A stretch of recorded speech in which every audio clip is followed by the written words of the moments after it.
Matius 6 ayat 19 sampai 24.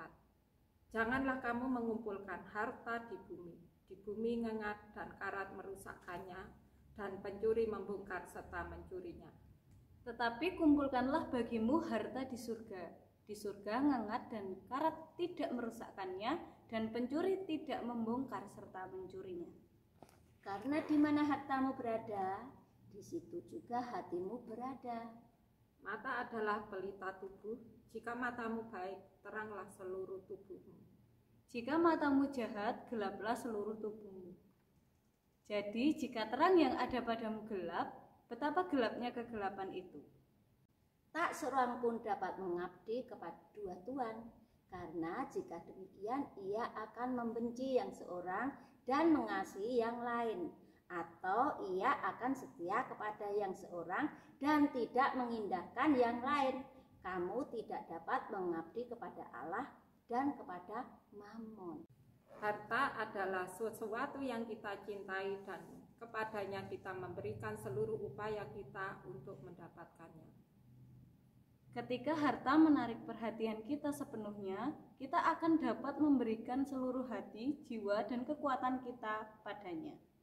Kita secara lahiriah mengerahkan energi dan sumber daya kita, bahkan seluruh hidup kita untuk mencapai apa yang paling kita cari. Kita bertanya pada diri kita sendiri, apa yang paling utama yang kita cari dalam hidup kita?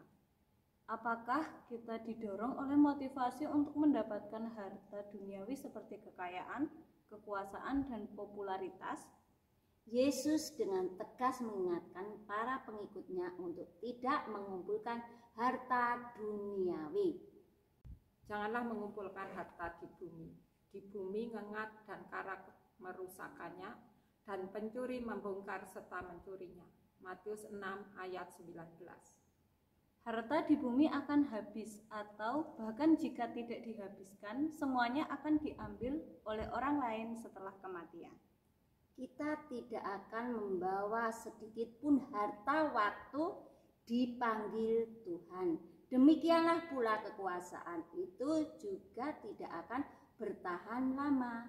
Ketika semakin tua, orang lain akan mengambil alih posisi kita. Popularitas juga tidak bertahan lama, karena ketika kita tidak lagi berguna di dunia ini, orang-orang akan meninggalkan dan melupakan kita. Janganlah kita serakah dan meninggalkan Tuhan yang sangat peduli dan mengasihi kita. Janganlah kita lalu meninggalkan Tuhan hanya karena uang, emas, intan, perak, dan permata yang fana. Janganlah kita meninggalkan kasih setia dan kasih karunia-Nya yang berkelimpahan bagi kita hanya untuk harta benda duniawi, yaitu harta benda yang fana dan akan rusak dimakan karat dan ngengat serta dirampas atau dicuri oleh para pendosa, penjahat, dan pencuri. Karenanya janganlah kita memimpikan kelimpahan harta duniawi yang tidak terkendali. Tetapi kendalikanlah hati dan pikiran kita, kendalikanlah diri kita untuk menguasai diri. Lalu singkirkanlah hawa nafsu duniawi yang akan menyeret kita berbuat dosa dan kejahatan. Percayalah bahwa harta dan kekayaan duniawi tidak dapat menyelamatkan kita dari hukuman dosa dan maut. Oleh sebab itu, pastikanlah diri kita rajin dan setia bekerja, mencari dan mengumpulkan harta di surga. Pastikanlah diri kita mencari kerajaan Allah yang menyimpan harta surgawi yang tidak ternilai harganya. Pastikanlah diri kita mencari firman Allah, yaitu Injil Kristus, Tuhan kita, yang menyimpan harta kekayaan surga yang sangat banyak dan berlimpah-limpah. Pastikanlah diri kita setia mencari dan mempelajari firman Tuhan dan kebenarannya. Karena firman-Nya membawa sukacita dan damai sejahtera bagi kita dan semua orang yang percaya kepadanya. Percayalah bahwa Injil firman Tuhan menyimpan harta karun yang tidak terhingga jumlah dan nilainya. Di dalam Injilnya tersimpan segala kekayaan, keadilan, kemurahan, kemuliaan, sukacita, dan damai sejahtera yang tidak berkesudahan. Di dalam Injil Tuhan tersimpan harta surgawi bagi kita serta semua orang percaya dan orang-orang yang sudah dipilih dan dikuduskannya dengan darahnya yang kudus dan mahal. Sungguh, kita adalah orang yang sangat berbahagia karena kita sudah diberinya kesempatan yang indah untuk mengumpulkan harta surgawi. Kita adalah orang-orang yang sangat berbahagia karena Dia, Yesus Kristus Tuhan kita, sudah menyediakan bagian warisan hidup kekal yang penuh sukacita dan damai sejahtera di surga. Di sana, di surga, Yesus Kristus Tuhan dan Juru Selamat kita sudah menyediakan bagian dan upah besar, yaitu hidup kekal bagi kita dan semua orang yang percaya kepadanya. Yaitu hidup kekal yang sangat kaya dengan kebenaran, keadilan, ketentraman, kesenangan, dan kegembiraan dalam namanya. Suatu hidup yang kekal, yang penuh dengan sukacita dan damai sejahtera, yang tidak dapat ditukar dengan emas, perak, intan, dan permata yang serba fana. Sebagaimana dikatakan di atas bahwa harta kekayaan bukan hanya terbatas pada materi, tetapi juga pada pribadi-pribadi tertentu. Maka marilah kita menjadikan Tuhan satu-satunya harta yang utama dalam hati dan hidup kita. Karena di mana hartamu berada, di situ juga hatimu berada. Jadikanlah Tuhan satu-satunya sumber sukacita, penghiburan, dan pengharapan. Sebab Dialah yang menjamin kesejahteraan hidup dan keselamatan kita. Sadarilah bahwa hidup ini adalah waktu yang dipinjamkan dan harta adalah anugerah yang dititipkan oleh Tuhan. Marilah kita bijaksana dalam menjalankannya. Selain membicarakan harta kekayaan, Yesus juga berkata, mata adalah pelita tubuhmu. Jika matamu baik, maka seluruh tubuhmu akan terang. Jika matamu sakit, maka seluruh tubuhmu akan gelap. Kalau terangmu sudah menjadi gelap, maka betapa hitamnya kegelapan itu. Mata adalah simbol hati nurani manusia. Mata yang terang menandakan pribadi tersebut memiliki kebajikan, kemurahan hati. Mata yang gelap menandakan kepicikan dan menutup jalan untuk bertemu dengan Tuhan. Yesus dalam Injil tidak hanya berbicara tentang hati. Dia juga menyebutkan tentang mata. Mata adalah pelita tubuh. Jika matamu baik, teranglah seluruh tubuhmu. Jika matamu jahat, gelaplah seluruh tubuhmu. Jadi, jika terang yang ada padamu gelap, betapa gelapnya kegelapan itu. Matius 6 ayat 22-23. Peringatan dari Tuhan ini memang benar. Mata adalah jendela jiwa dan tubuh. Apa yang kita lihat akan menentukan bagaimana kita berpikir, dan apa yang kita pikirkan akan dipahami dalam kata-kata dan tindakan. Jika kita salah melihat hal-hal baik, maka hati kita akan cenderung menginginkan hal-hal yang salah, yang negatif. Ini akan membawa kita pada kehancuran pada diri kita sendiri, bahkan orang yang kita cintai.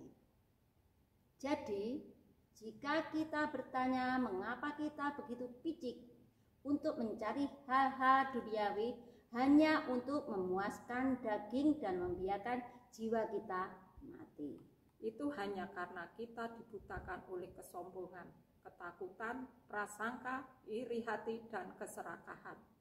Marilah kita merenungkan lebih mendalam apa yang paling kita cari dalam hidup ini. Seringkali kita buta terhadap harta karun sejati dalam hidup, yang adalah cinta kasih Allah sendiri dan cinta pada sesama kita.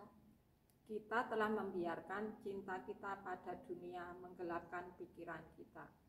Maka marilah kita datang kepada Yesus yang adalah sabda Allah yang hidup dan terang sejati untuk menerangi kita dalam kebenaran. Hanya Tuhan yang dapat membantu kita untuk melihat apa yang benar-benar penting bagi kita dalam hidup, dalam upaya kita mengumpulkan harta surgawi. Tak seorang pun dapat mengabdi kepada dua tuan. Karena jika demikian, ia akan membenci yang seorang dan mengasihi yang lain. Atau ia akan setia kepada yang seorang dan tidak mengindahkan yang lain. Kamu tidak dapat mengabdi kepada Allah dan kepada Mammon. Ucapan Yesus ini sangat tegas dan jelas. Dia menuntut setiap orang menentukan sikap dalam memilih pengabdiannya. Hanya saja terasa tak lazim ketika pilihan yang diperhadapkan adalah Allah atau Mammon. Biasanya pilihan umat yang berakhir pada kesalahan adalah penyembahan berhala, bukan penyembahan Mammon. Dalam Perjanjian Lama, berulang kali bangsa Israel terjebak pada penyembahan berhala. Jika kegagalan kerohanian itu tampak jelas dalam berbagai peristiwa, seperti penyembahan pada Baal Berit yang berarti Tuhan Perjanjian, atau Baal Zebub yaitu Tuhan dari lalat, dewa dari Ekron.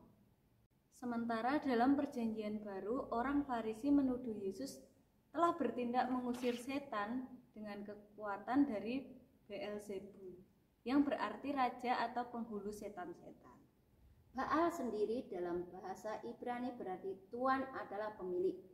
Penyembahan pada Baal berarti memberontakkan kepada Tuhan. Jadi, Israel seringkali gagal untuk taat kepada Tuhan karena jatuh pada penyembahan Baal. Baal mereka jadikan Tuhan atas kematian rohani mereka, pilihan atas kebebalan. Karena itu, berdasarkan tradisi, kejatuhan Israel adalah tepat jika Yesus menegaskan pada umat untuk memilih Tuhan atau Baal, bukan Mammon. Mengapa kini Yesus mengatakan pilihan antara Allah atau Mammon? Menarik bukan? Dalam surat Paulus kepada Timotius, Paulus memperingatkan bahwa cinta akan uang adalah akar segala kejahatan. Uang telah mengakibatkan orang menyimpang dari kesejatian iman. Mereka terjebak jerat uang dan menjadi budak uang. Lalu dalam surat yang kedua kepada Timotius, Paulus juga mengingatkan bahwa di zaman akhir ini manusia menjadi hamba uang. Uang bukanlah dosa, tetapi cinta uang. Apalagi menjadi hambanya uang, itulah yang dosa.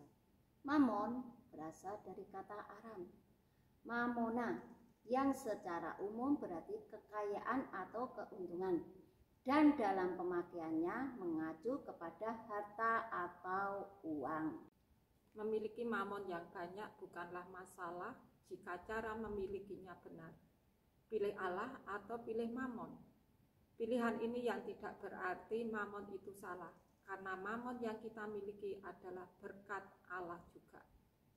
Tetapi memilih mencintai Mammon, apalagi menghambakan diri pada Mammon, bukan Allah, itulah yang salah. Terima kasih, Tuhan Yesus memberkati.